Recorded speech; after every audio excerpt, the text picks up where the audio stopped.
Didik diteriaki agar dihukum mati, jalani prarekonstruksi pembunuhan bocah perempuan.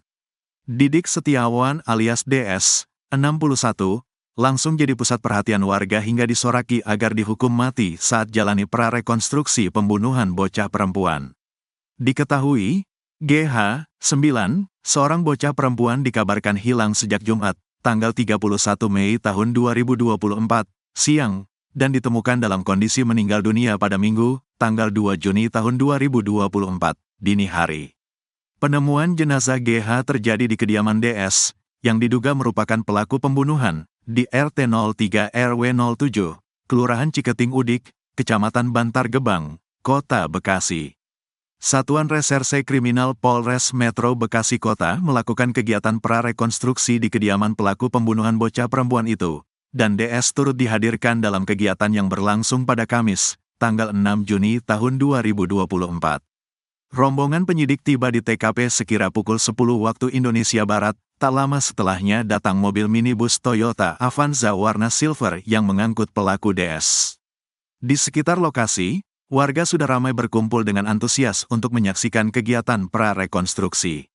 Didik hadir ke TKP dengan dikawal polisi, warga yang berkerumun di sekitar lokasi meneriaki pelaku saat digiring masuk ke dalam rumah. "Wow, pembunuh, hukum mati aja," sorak warga saat melihat pelaku digiring keluar dari kendaraan menuju rumah TKP. Yani warga setempat mengatakan, sengaja menyempatkan waktu untuk menyaksikan prarekonstruksi karena geram dengan pelaku. "Kasihan orang tuanya, kita aja yang punya anak kecil ikut ngerasain, kalau bisa mah hukum seumur hidup aja pelakunya," kata Yani di TKP. Prarekonstruksi digelar penyidik Polres Metro Bekasi Kota untuk keperluan penyidikan. Hal ini dikatakan Kasat Reskrim AKBP Muhammad Firdaus. Firdaus mengatakan, kegiatan prarekonstruksi merupakan kebutuhan penyidik untuk menggali fakta baru dari setiap adegan kronologis. Jadi prarekonstruksi ini keperluan penyidik, karena bisa saja dalam setiap adegannya kami menemukan fakta baru, kata Firdaus. Sebelumnya, penampakan wajah Didik Setiawan alias DS, 61, berubah bonyok usai dihajar orang tua GH, 9, bocah perempuan yang ditemukan tewas dalam karung.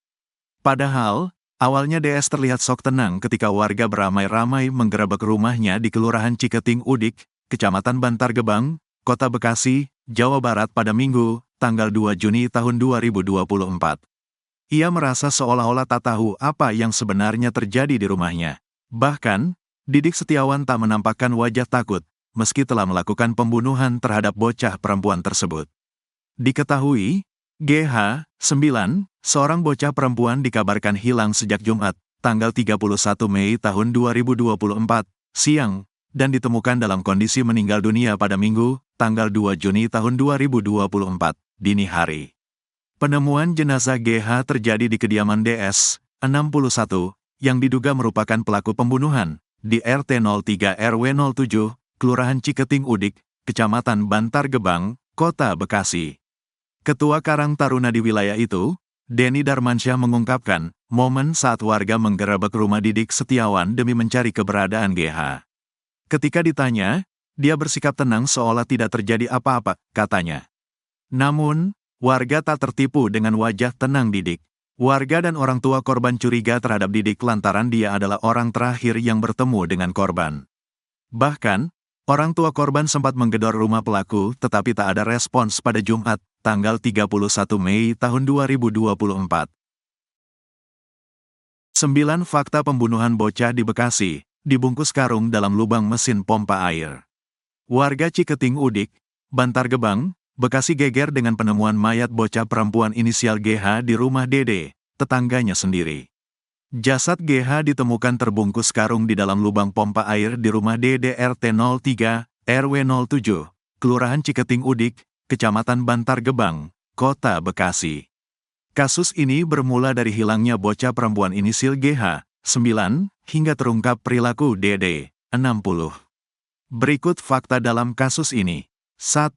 Korban hilang Jumat siang. Mulanya, korban masih terlihat bermain dengan teman sebayanya di dekat rumah Dede di RT 03, RW 07, Kelurahan Ciketing Udik, Kecamatan Bantar Gebang, Kota Bekasi sejak Jumat, tanggal 31 Mei tahun 2024, siang. Orang tua langsung mencari-cari anaknya tersebut namun tak kunjung mendapatkan keberadaannya. Sampai akhirnya pencarian buntu, orang tua melaporkan kehilangan anaknya ke Polsek Bantar Gebang. 2. Rumah Dede dicurigai. Setelah melapor kehilangan anak, orang tua korban bersama warga terus mencari sampai esoknya. Sekian lama mencari, warga mencurigai Dede sebagai terduga pelaku. Namun mereka belum punya cukup bukti.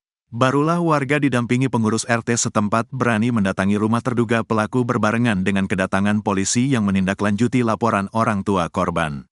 Polisi langsung menggeledah secara menyeluruh rumah terduga pelaku, tapi tak menemukan korban di dalam rumah. 3. Korban ditemukan di lubang pompa air. Barulah keberadaan korban berhasil ditemukan di dalam lubang pompa air dalam kondisi sudah tewas. Mayat korban terbungkus karung. Posisi lubang pompa air di belakang rumah terduga pelaku, berdiameter 60 x 60 cm dengan kedalaman sekitar 2 meter. 4. Kecurigaan warga. Dede orang terakhir bareng korban saat bermain di tanah kosong sekitar rumahnya. Sobirin, 52, warga setempat menceritakan kecurigaan terhadap Dede bukan tanpa alasan. Selama beberapa waktu terakhir, korban terlihat berinteraksi dengan Dede saat sedang asyik main di dekat rumahnya. Pada Jumat pagi sebelum korban dikabarkan menghilang, Sobirin sempat melihat korban main bersama rekan sebayanya. Pada Jumat pagi, Sobirin melihat terduga pelaku Dede berada di dekat lokasi GH bermain. Berbekal petunjuk Sobirin, warga pada Sabtu sore sempat menggerebek rumah Dede untuk mencari keberadaan korban. Saat penggerebekan pertama, warga belum menemukan tanda-tanda korban di dalam rumah terduga pelaku sampai akhirnya polisi datang. 5. Pelaku merasa tak bersalah. Pelaku seolah tak memiliki rasa bersalah dan hanya diam saat diinterogasi oleh petugas kepolisian. Polisi langsung membawa terduga pelaku ke Polres Metro Bekasi Kota, sementara mayat korban dievakuasi ke Rumah Sakit Polri Kramat Jati, Jakarta. 6. Pelaku sosok tertutup. Warga sekitar memastikan Dede menempati rumah itu sejak 2002 silam. Sosoknya dikenal tertutup dan jarang bergaul. Salah satu warga yang bersebelahan rumah tak pernah ditegur sapa oleh Dede. Pelaku sempat menjadi sopir angkot dan terakhir bekerja di bengkel. Selama ini, Dede lebih banyak menghabiskan waktunya di dalam rumah. 7. Istri dan anaknya pergi. Dede tinggal sendiri di rumah tersebut sementara istri dan anaknya sudah meninggalkan dirinya. Kepergian mereka sejak awal 2023 lalu dan sejak itu Dede tinggal sebatang kara. Dulu saat masih berkumpul bersama, Dede dan istrinya sering cekcok sampai ada ancaman pembunuhan yang akhirnya dipisah oleh tetangganya. 8. Korban tewas di bekap bantal. Kasat Reskrim Polres Metro Bekasi Kota, AKBP Muhammad Firdaus, membenarkan posisi korban pertama kali ditemukan di dalam lubang mesin pompa air sedalam lebih kurang 2,5 meter. Penyidik masih memeriksa terduga pelaku sehingga belum diketahui motifnya menghabisi korban. Motifnya mohon izin masih dalam pendalaman, ungkap Firdaus. Firdaus mengatakan, terduga pelaku menghabisi korban pada Sabtu, tanggal 1 Juni tahun 2024, dengan cara membekapnya menggunakan bantal. Korban dibekap dengan menggunakan bantal dan menggunakan tangan kanannya pelaku mencekik korban, sehingga korban meninggal dunia, kata Firdaus. 9. Ada sesaji diduga praktik perdukunan. Kasat Reskrim Polres Metro Bekasi Kota, AKBP Muhammad Firdaus, memastikan penyidik telah mengecek tempat kejadian perkara yang tak lain kediaman pelaku Dede. Hasilnya, penyidik menemukan sejumlah barang bukti dari dalam rumah untuk pendalaman kasus. Barang bukti tersebut diantaranya benda-benda yang mirip untuk sarana praktik perdukunan seperti kendi, keris, sesajen dan foto-foto anak kecil. Dugaan praktik perdukunan di balik pembunuhan itu pun menyeruak. Ini kami masih dalami, jelas Firdaus. Pelaku pembunuh bocah di Bekasi sudah ditinggal istri dan anak akibat sering cekcok.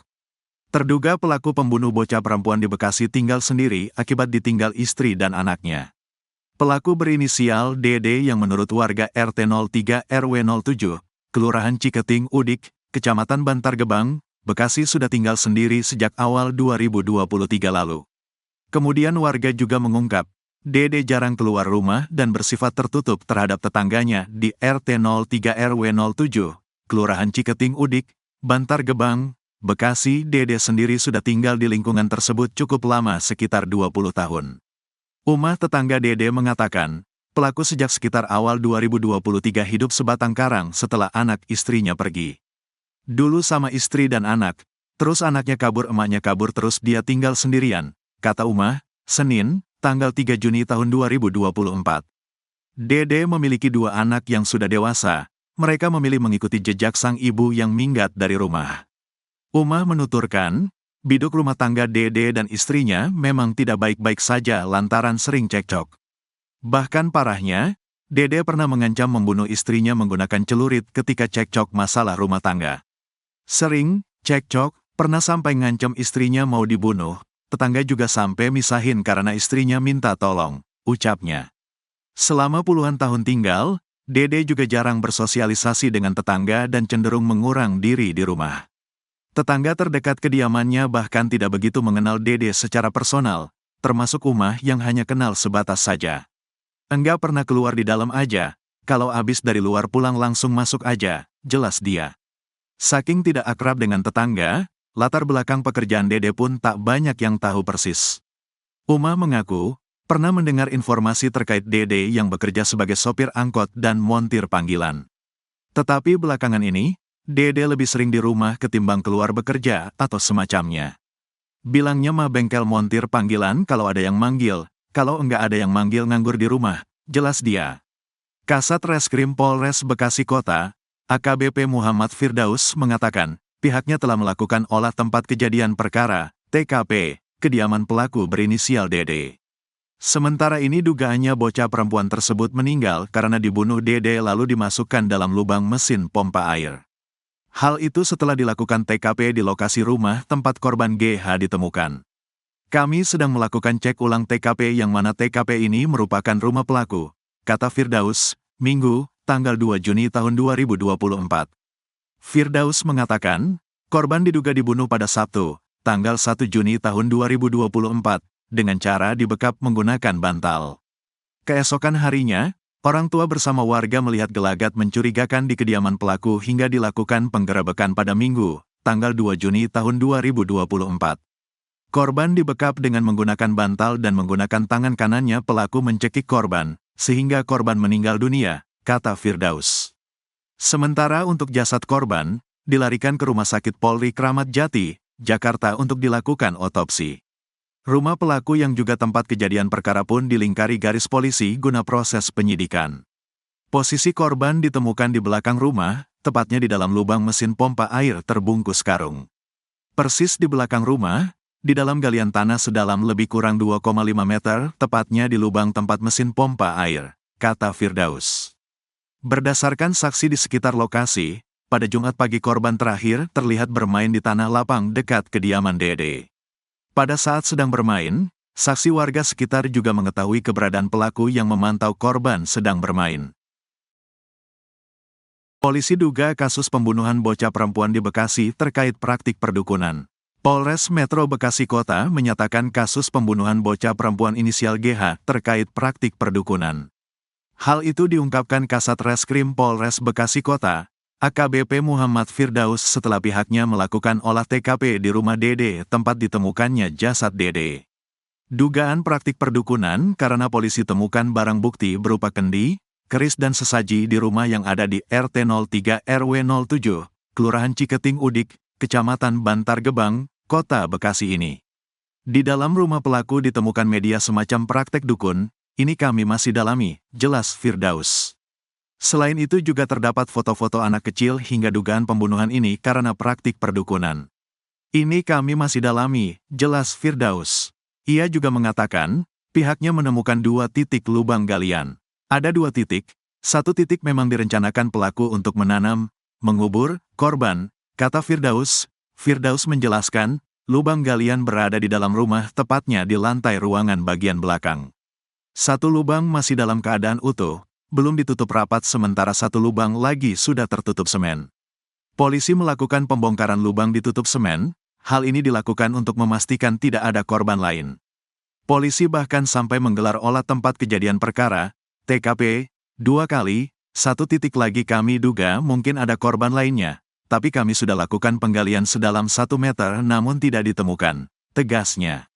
Dugaan khawatir ada korban lain bukan tanpa alasan. Galian semen di lantai rumah pelaku mencurigakan karena terlihat baru. Dari hasil pengamatan, diduga ada satu titik yang kami lihat secara fisik itu ada lokasi tempat semen yang masih baru, tegasnya. Kasus pembunuhan bocah 9 tahun ini masih dalam penyelidikan. Pelaku berinisial DS sudah diringkus Polres Metro Bekasi Kota. Sebelumnya diberitakan, gadis berusia 9 tahun berinisial GH dikabarkan hilang sejak Jumat, tanggal 31 Mei tahun 2024. Keluarga didampingi warga dan pengurus RT melakukan pencarian, lalu mengerebek kediaman pelaku dan berhasil menemukan korban pada Minggu, tanggal 2 Juni tahun 2024, dini hari. Posisi korban ditemukan di bagian belakang rumah, tepatnya di dalam lubang mesin pompa air terbungkus karung.